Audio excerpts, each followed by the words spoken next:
আসসালামু আলাইকুম। আপনারা সবাই কেমন আছেন? গতকাল আমি একটু ব্যক্তিগতভাবে অসুস্থ ছিলাম, যার কারণে আমার ভিডিওতে কথাগুলো একটু দুর্বল ছিল, কথাগুলো একটু উইক ছিল। এর জন্য আপনাদের কাছে আহ, ক্ষমা প্রার্থনা করছি।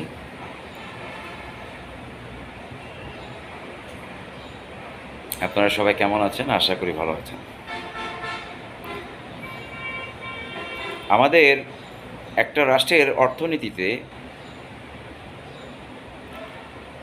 ব্যবসা এবং কর্মক্ষেত্র, এই দুইটা বিষয় খুবই গুরুত্বপূর্ণ। একটা রাষ্ট্রের অর্থনীতিতে ব্যবসা, কর্মক্ষেত্র অথবা কাজ পাওয়া এবং রাষ্ট্রের খনিজ সম্পদ থেকে রাষ্ট্রের উৎপাদন, মাটি থেকে যত ধরনের উৎপাদন হয় সেগুলো এবং খনিজ সম্পদ। তো আমাদের বর্তমান অবস্থাটা কি এই ক্ষেত্রে আমাদের দেশের বর্তমান অবস্থা আমাদের কি? আমি ব্যক্তিগতভাবে একজন ব্যবসায়ী। ব্যবসার বর্তমান অবস্থাটা কি? সিন্স 2019 সালের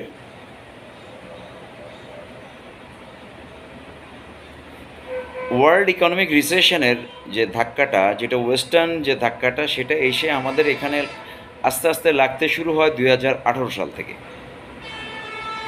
বাংলাদেশে তখনও বাংলাদেশের ভিতরে যে মেগা প্রজেক্টগুলো, সেগুলো তখন মোটামুটি গতি নিয়ে চলছিল, আস্তে আস্তে চলছিল। 2020-এর মার্চ মাসে যখন প্রথম করোনা রিলেটেড ইস্যুতে লকডাউন ইম্পোজ করা হয় বিশ্বব্যাপী, রাশিয়া এবং ওয়ার্ল্ডের অন্যান্য লেফটিস্ট কান্ট্রি যেগুলো ছিল, তারা এই রেস্ট্রিকশনগুলো খুব একটা মানছিল না। কারণ তারা এটা জানতো যে এটা ওয়েস্টার্ন এবং জিউস এবং চাইনিজদের তৈরি করা একটা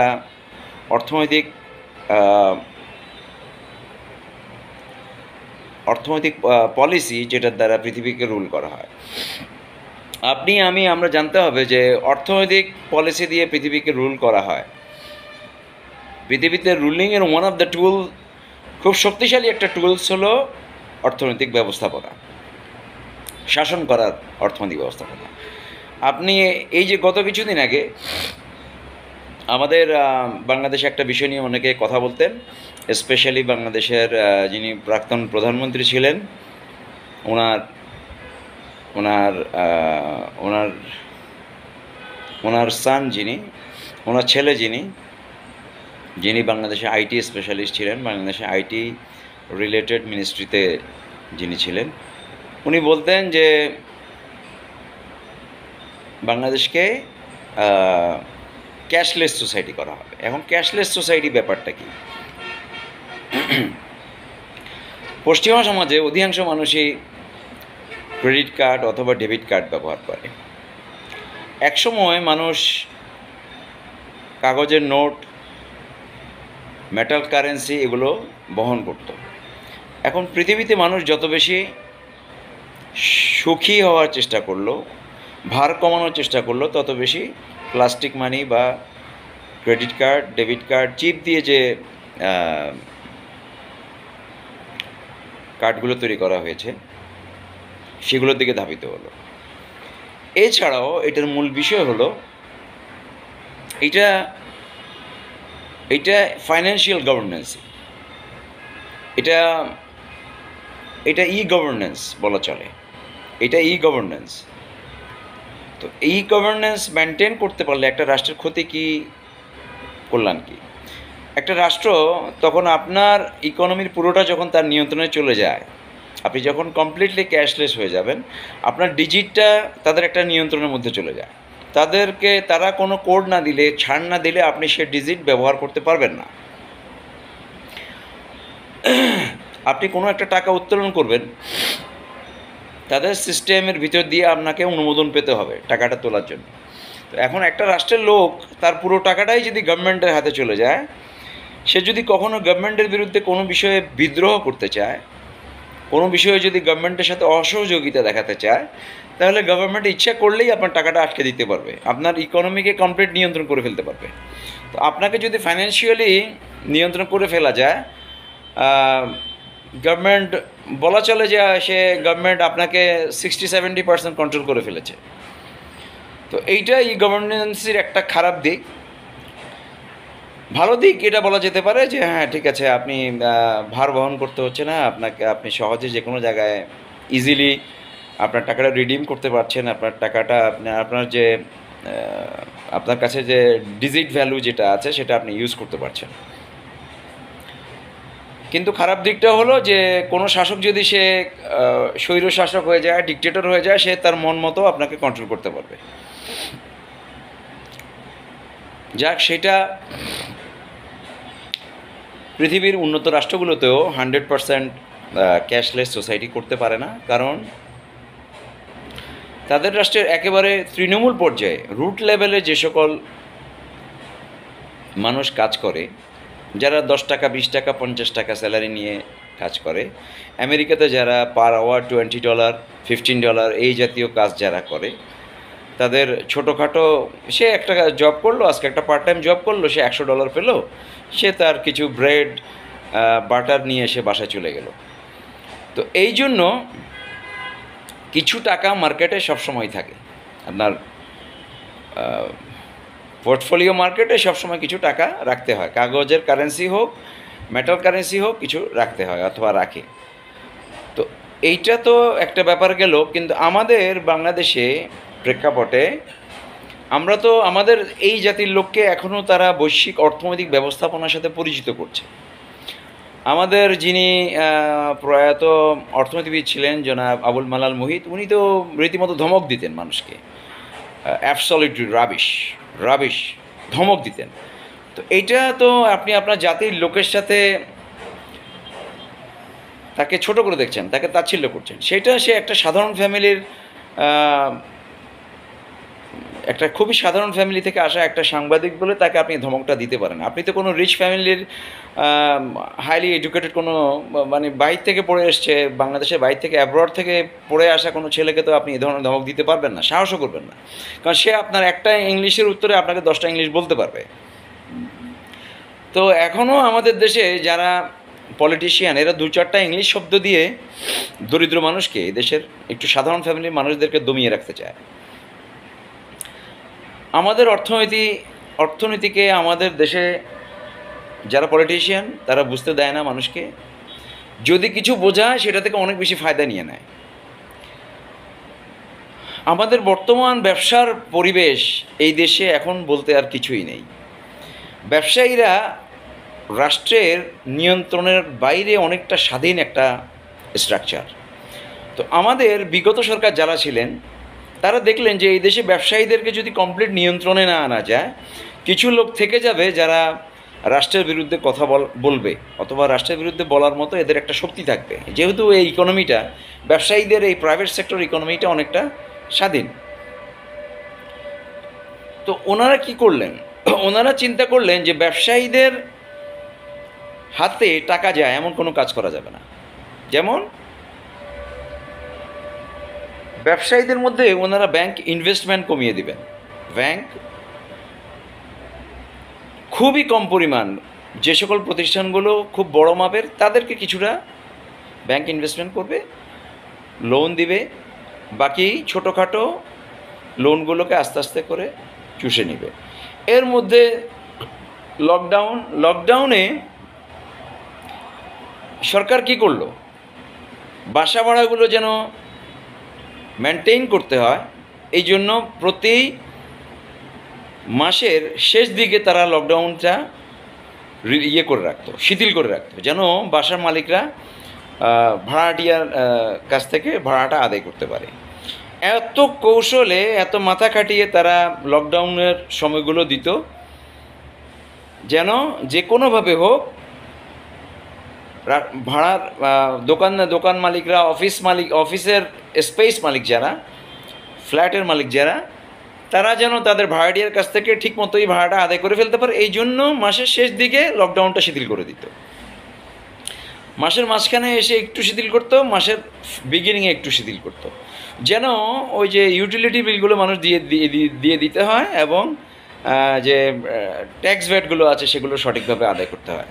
তাহলে কি হলো, যে ব্যবসায়ীরা ডে বাই ডে তাদের ব্যবসা হচ্ছে না, প্রফিট হচ্ছে না, কিন্তু তারা খরচ দিতে দিতে দিতে দিতে তাদের পুঁজি কমে গেল।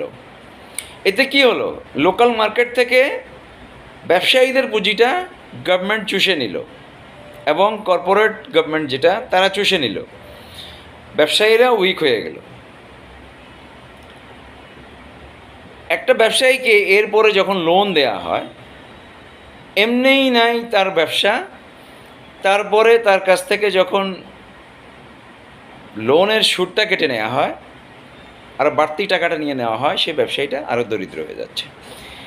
এখন এই অবস্থায় ব্যবসায়ীরা কাতরাতে কাতরাতে কাতরাতে কাতরাতে 26 মাস 27 মাস চলে গেল।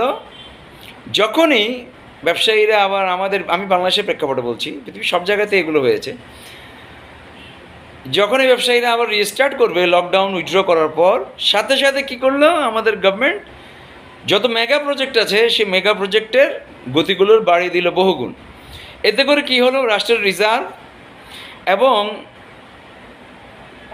যেই ব্যাংক লোনগুলো রাষ্ট্রের ব্যবসায়ীরা পাওয়ার সুযোগ ছিল, সেই লোনগুলো ব্যবসায়ীরা আর পেল না, কারণ গভর্নমেন্ট বাংলাদেশের আভ্যন্তরীণ ব্যাংক থেকেও লোন নিচ্ছিল, নিয়ে তিনি তার মেগা প্রজেক্টগুলো কমপ্লিট করতে থাকলেন 300-400% গতিতে। এতে কি হলো, ব্যবসায়ীরা আরও বেশি ক্ষতিগ্রস্ত হয়ে গেল। ব্যবসায়ীরা চক্ষু লজ্জায় কাউকে কিছু বলছে না, বিগত সরকারের সমর্থক যে সকল ব্যবসায়ীরা আছে তারা কিছু বলছে না, কারণ তারা চিন্তা করে আমি আমার গভর্নমেন্টের বিরুদ্ধে বললে, গভর্নমেন্টের এই অর্থনৈতিক পলিসির ব্যাপারে যদি আমি মানুষকে বলি যে আমার কষ্ট হচ্ছে, আমরা ব্যবসা বাণিজ্য ক্ষতিগ্রস্ত হচ্ছে, তাহলে মানুষ নিরুৎসাহিত হয়ে যাবে, সরকারের ব্যাপারে মানুষ সরকারের বিরুদ্ধে কথা বলবে। এই চিন্তা থেকে যারা সরকারের সমর্থক ব্যবসায়ী, তারাও কোনো সাউন্ড করলো না। তো এতে কি আপনার সমস্যার সমাধান হলো? না,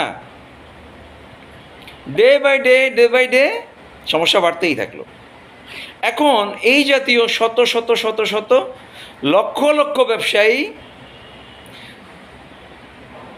শহরের বাসা ছেড়ে দিতে হলো, অফিস ছেড়ে দিতে হলো, আপনার তাদের দোকানগুলো ছেড়ে দিতে হলো, একটার পর একটা তারা ছাড়তে হলো, তারা তাদের ফ্যামিলিগুলোকে দেশে বাড়িতে দিয়ে আসতে হলো।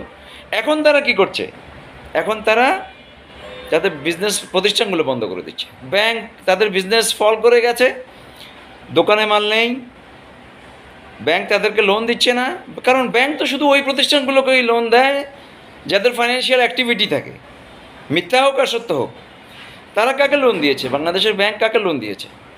অ্যাসালমকে, ভ্যাকসিনকে, কারণ তারা সত্য হোক মিথ্যা হোক দেখিয়েছে যে তাদের ব্যাপক ফাইন্যান্সিয়াল অ্যাক্টিভিটি আছে। মিথ্যে কথা, তাদের ফাইন্যান্সিয়াল অ্যাক্টিভিটি ছিল না। তারা কি করেছে, ব্যাংক থেকে লোনগুলো নিয়ে আরেকটা ব্যাংক বানিয়েছে, ওই ব্যাংকগুলো লোন আরেকজনকে দিয়ে তারা টাকাটা আদায় করে নিয়েছে। তারা মানুষের কিছু ব্যাংকগুলো তারা ব্যাংক বানিয়ে, ব্যাংক থেকে লোন নিয়ে ব্যাংক বানিয়েছে, সেই টাকাগুলো তারা খুব সহজে বিদেশে পাচার করে দিয়েছে। কিছু গ্রাহক তাদের তৈরি হয়েছিল তাদের ব্যাংকগুলোতে, কিন্তু এখন ওই গ্রাহকগুলো তাদের টাকাটা কবে কীভাবে পাবে সেটা দেখার বিষয়। তো তাহলে কি হলো, আপনি সব দিকেই তো অর্থনীতির যত আউটপুট, সব দিকেই টাকাগুলো আমাদের দেশের বাইরে চলে যাচ্ছে, দেশের এবং অপচয় হয়ে গেছে, দেশের এমন এমন ক্ষেত্রে খরচ হয়ে গেছে যেগুলো থেকে এই মুহূর্তে আর রিটার্ন করা সম্ভব না। ব্যবসায়িক প্রতিষ্ঠানগুলো এখন ক্রাশ হয়ে গেল, অলমোস্ট ক্রাশ। ব্যবসায়িক প্রতিষ্ঠান একটা রাষ্ট্রের না থাকলে একটা রাষ্ট্র কি পারবে, তার নিজস্ব লোক দিয়ে, নিজস্ব জনবল দিয়ে, নিজস্ব রাজনৈতিক লোক দিয়ে সে রাষ্ট্রের ব্যবসাকে টিকিয়ে রাখতে? এখন আপনার কাছে লোন নেই, আপনার কাছে ব্যাংকের টাকা নেই, আপনি আপনার ব্যবসায়ী যাদেরকে লোন দিয়ে আপনি ব্যবসা চালান, সেটাও আপনি কীভাবে চালাবেন? প্রকৃতপক্ষে ব্যাংক কোনো প্রতিষ্ঠান সে যদি লোন নিয়ে ব্যবসা চালায় সেটা কোনো ব্যবসা না আদৌ। কারণ ব্যবসা হলো আপনি পণ্য বিক্রি করে লাভ করবেন।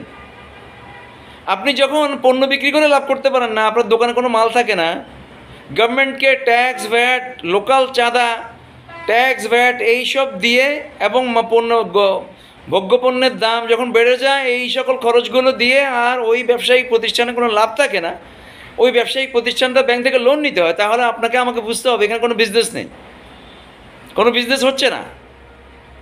আপনারা আমার কাছ থেকে শুধু চুষে নিচ্ছে। পক্ষান্তরে আমরা পণ্য বিক্রি করে কোনো লাভ করতে পারছি না। কারণ পণ্য আমি কার কাছে বিক্রি করব? পণ্য আমাকে বিক্রি করতে হবে সাধারণ মানুষের কাছে। সাধারণ মানুষের কাছে টাকাটা কোথা থেকে আসে? এই দেশের আমাদের এই বিশাল জনগোষ্ঠীর একটা অংশের লোক বিদেশে জব করে, তাদের কাছ থেকে কিছু টাকা এই দেশে আসে। আমাদের দেশের ভিতরে যে টুকিটাকি প্রতিষ্ঠানগুলো, শিল্পগুলো আছে, শিল্প প্রতিষ্ঠানগুলো আছে অথবা প্রতিষ্ঠানগুলো আছে, এগুলোতে মানুষ জব করে, এইটা থেকে আমাদের টাকাটা আসে। এখন আমাদের মানুষের পকেট শূন্য হয়ে গেল কেন? সাধারণ মানুষের পকেট শূন্য হয়ে গেল কেন? যখন কোনো বাজারে, কোনো মার্কেটে ভোগ্যপণ্যের দাম বাড়তে থাকে, তার বাসা ভাড়া বাড়তে থাকে, স্কুল খরচ বাড়তে থাকে, এডুকেশন খরচ, শিক্ষা খরচ, চিকিৎসা খরচ বাড়তে থাকে, তার পকেটে বাড়তি টাকাটা থাকবে কোথা থেকে? তো এই বাড়তি টাকাটা যারা নিচ্ছে সাধারণ লোকের পকেট থেকে, এই টাকাটা কোথায় যাচ্ছে? এটা তো রাষ্ট্রের পরিবর্তে যাচ্ছে, রাষ্ট্রের রিজার্ভে যাচ্ছে। তো এই রিজার্ভগুলো যারা তাদের মন মতো এই রিজার্ভগুলোকে ব্যবহার করে ফেলেছে, রিজার্ভের 30% তারা বিভিন্ন প্রজেক্টে ইউজ করেছে, বাকি টাকাগুলো এদিক ওদিক পাচার করে দিয়েছে। যারা এই কাজটা করেছে, তারা এই জাতির প্রতি যে জুলুমটা করেছে, আল্লাহ তাদের এই বিচার করছেন। এখন যারা বাংলাদেশে রাষ্ট্র চালাচ্ছেন, আপনারাও তাদের এই লুটপাটের সম্পদগুলো বাজেয়াপ্ত করে এই দেশে ব্যবসায়ীদেরকে যারা ক্ষতিগ্রস্ত করেছে, যাদেরকে পুঁজিশূন্য করে দিয়েছে, এই সকল ব্যবসায়ীদেরকে আপনার অনুদান দিতে হবে। আপনি কোনো লোন দিলেও এটা থেকে আর পুনরুদ্ধার হওয়ার সময় নেই, সুযোগ নেই, এমন একটা অবস্থা হয়ে গেছে। আপনারা বাংলাদেশের খনিজ সম্পদ উত্তোলন করতে হবে, এর কোনো বিকল্প নেই। বাংলাদেশের গার্মেন্টস সেক্টরকে বাঁচাতে হলে বাংলাদেশের নিজস্ব গ্যাস লাগবে। বাংলাদেশের উন্নত মানের মিথেন গ্যাস আছে। মিথ্যে বলা হয় বাংলাদেশের গ্যাসের মজুদ নেই, মিথ্যে কথা। আপনি অনুসন্ধান করুন, অনুসন্ধান করা হয়েছে বহু আগেই। ভারত এবং বার্মা আমাদেরকে আমাদের বঙ্গোপসাগরে তেল গ্যাস উত্তোলন করতে দেয় না, কারণ ওরা চায় না আমরা স্বাবলম্বী হই, ওরা চায় আমরা তাদের উপর নির্ভরশীল থাকি। এই দেশের গার্মেন্টস সেক্টরকে বাঁচাতে হলে অবশ্যই তেল গ্যাস উত্তোলন করতে হবে। এই দেশের অর্থনীতিকে বাঁচাতে হলে তেল গ্যাস উত্তোলন করতে হবে। ব্যাংক থেকে লোন দিয়ে, ব্যাংকের এখন আর ব্যাংকের সেই টাকাও নাই যে ব্যাংক এই দেশের ব্যবসায়ীদেরকে লোন দিবে। ব্যাংক এখন অনেক বেশি রিস্ক ফিল করছে। আমরা যদি এই অবস্থা থেকে বাঁচতে হয়, আমাদেরকে অবশ্যই খনিজ সম্পদ উত্তোলন করতে হবে, বাঁচতে হবে, এবং ট্যাক্স ভ্যাট মানুষের উপর কমাতে, এগুলো থেকে মানুষকে মুক্তি দিতে হবে। আদারওয়াইজ লেবাননে যা হয়েছে, ইরানে যা হয়েছে, যখন তাদের ব্যাংকগুলো শূন্য হয়ে গেছে, সেখানকার লোক তাদের সব ব্যাংক জ্বালিয়ে দিয়েছে। তো ব্যাংকের ব্যাপারে এই অনাস্থা যেন মানুষের সৃষ্টি না হয়, সেদিকে আমাদেরকে খুব, আমাদের রাষ্ট্র যারা নিয়ন্ত্রক যারা আছেন, যারা কর্মকর্তা যারা আছেন, ওনারা ব্যাপারগুলোকে খুব গভীরভাবে দেখতে হবে। ব্যবসা বলতে এখন আর কিছু নেই, বাংলাদেশের সকল সেক্টরে আপনাদেরকে আমি নিয়ে যেতে পারবো। একটা চা দোকানদারেরও সে আগের ব্যবসা নেই। যেই চা দোকানদার, সে একটা চা দোকানে বিক্রি করে সে 1 লাখ টাকা কামাতো। আমরা যেখানেই যাই, মানুষের সাথে বসি, কথাবার্তা বলি। একজন মুদি দোকানদার যে আগে তার ফ্যামিলি আরামে চালাতো, এখন তাকে শূন্য করে ফেলা হয়েছে, সে শূন্য হয়ে গেছে। আর মানুষের কাছে টাকা না থাকলে সে কিনবে কীভাবে? সাধারণ মানুষের ইনকাম গেছে অনেক কমে, মানুষ জবলেস হয়েছে। খাদ্যপণ্যের দাম বেড়ে যাওয়াতে, ট্যাক্স ভ্যাট বেড়ে যাওয়াতে মানুষের পকেটে আর এখন কিছুই থাকে না। সে চা দোকানে গিয়ে চা খাবে কীভাবে? সে মুদি খাবে কীভাবে? সে কাপড় কিনবে কীভাবে? কোনো একটা জায়গাতে, কোনো ফুড শপ বলুন, খাদ্যের দোকান বলুন, ওষুধ দোকান বলুন, কোথাও কোনো বিজনেস নেই। কারণ তাদের প্রফিট হচ্ছে না, কিন্তু তাদের বাসা ভাড়া, তাদের দোকান ভাড়া সব তো বরাবরই আছে।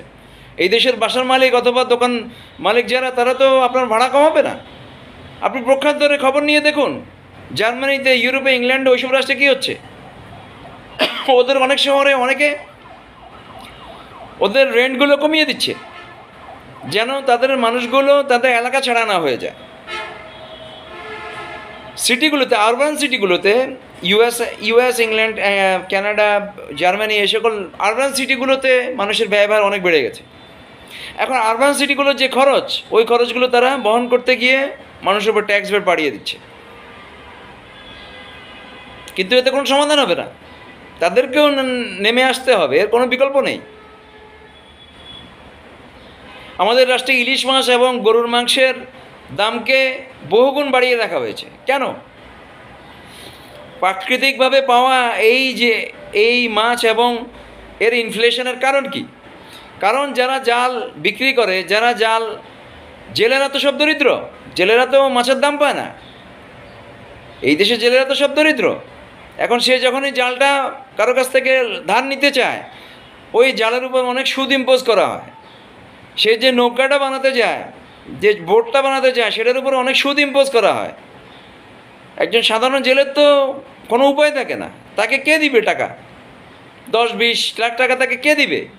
সে নিজের মতো করে স্বাধীনভাবে মাছ ধরবে। এরপর মাছ ধরে আনার পর ওই মাছের উপর ট্যাক্স আছে,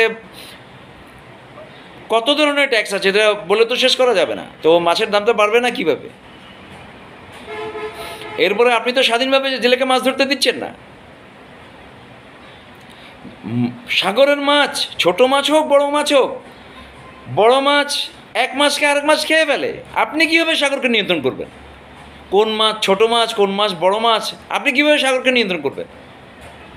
আপনি প্রাণীজ প্রজনন বিদ্যা আপনার অর্জন হয়েছে, আপনি বলছেন মাছগুলো অমুক জায়গায় ডিম পাড়ে, তমুক জায়গায় মাছগুলো বড় হয়, মাছগুলো তাদের স্যাংচুয়ারিতে এসে ডিম পাড়ে, ওই স্যাংচুয়ারি থেকে মাছগুলো বড় হয়।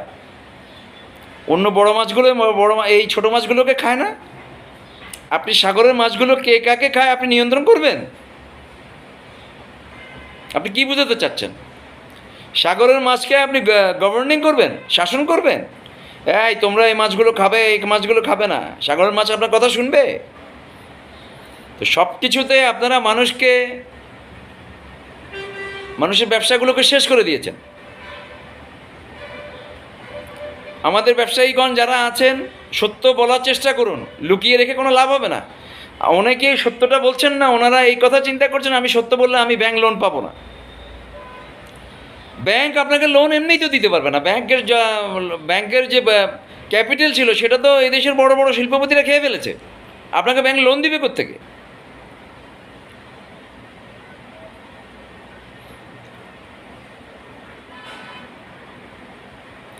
আপনাকে সে কম ছোট আকারের হোক, যে আকারেরই হোক, সে আপনাকে লোন তো ব্যাংক লোন দিতে হবে। ব্যাংক লোন দিতে হবে, না হলে তো যারা বিজনেসম্যান আছে, যারা লোন নিয়ে বিজনেস করে, তারা তো আর রিস্টার্ট করতে পারবে না। দেশের বিজনেস ভেঙে পড়লে সব ভেঙে যাবে। যারা বুঝতে অক্ষম হচ্ছেন, বিজনেস শেষ হয়ে যাবে, সাথে সাথে আঘাত আসবে কর্পোরেট সেক্টরের উপর। একটা রাষ্ট্রে যখন বিজনেস ভেঙে যাবে, এসএমই বিজনেস, যত ছোট মানের যত বিজনেস, ওই সকল বিজনেসগুলো রাষ্ট্রে যদি ভেঙে যায়, এটার আঘাত সরাসরি কর্পোরেটের উপর আসবে। মানুষ গিয়ে আপনাদের উপর হামলে পড়বে। বোঝার চেষ্টা করুন এখনই, আর দেরি করার সুযোগ নেই। মানুষের মধ্যে হতাশা এবং ক্রোধ বাড়ছে। আল্লাহ আমাদের জাতিকে, আমাদের সকলকে সত্য বোঝার তৌফিক দান করুন ভাই। আসসালামু আলাইকুম, আবার দেখা হবে।